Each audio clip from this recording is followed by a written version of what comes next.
శ్రీకాకుళం జిల్లా కోటబొమ్మాలిలో మంత్రి అచ్చెన్నాయుడు పర్యటించారు. ఈ నేపథ్యంలో కేజీవీపీ అదనపు భవనాలు మంత్రి ప్రారంభించారు. మానవ వనరుల అభివృద్ధి దేశానికి పెద్ద సంపదని, నాణ్యమైన విద్యతోనే నైపుణ్యం గల మానవ వనరులు తీర్చిదిద్దడం సాధ్యమవుతుందని తెలిపారు. ఇక కోటబొమ్మాలి మండలం కొత్తపేటలో కస్తూర్బా గాంధీ బాలిక విద్యాలయంలో 1,10,00,000 రూపాయలతో నూతనంగా నిర్మించిన అదనపు తరగతి గదుల భవనాన్ని అందుబాటులోకి తీసుకొచ్చారు. 2011లో ఇక్కడి కస్తూర్బా గాంధీ పాఠశాల 6 నుంచి 10వ తరగతి వరకు ప్రారంభమైందని, తమ హయాంలోనే 2018లో జూనియర్ కళాశాలగా అప్గ్రేడ్ చేశామని గుర్తు చేశారు అచ్చెన్నాయుడు. ఇప్పుడు కూటమి ప్రభుత్వమే అధికారంలోకి వచ్చినప్పటికీ 35% పనులతో అర్ధాంతరంగా నిలిచిన అదనపు తరగతుల భవనాన్ని త్వరితగతిన పూర్తి చేసి ప్రారంభించుకోవడం సంతోషంగా ఉందన్నారు మంత్రి.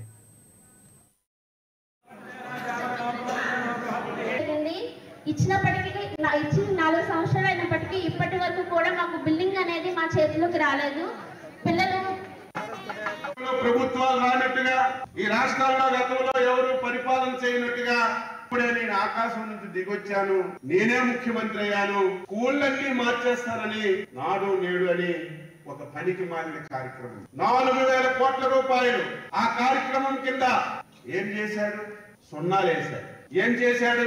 కొన్ని గ్రామాల్లో పాఠశాలన్నీ డిస్మాంటిల్ చేశారు, ఎక్కడొక్కడే ఉండిపోయాయి. కొన్ని గ్రామాల్లో పాఠశాలలకి రంగులేసి చెక్క సున్నాలు చేశాడు. ఇవన్నీ చేశాడు, సంతోషం. ఎవరైనా ఒక డిపో డేర్ ఉండే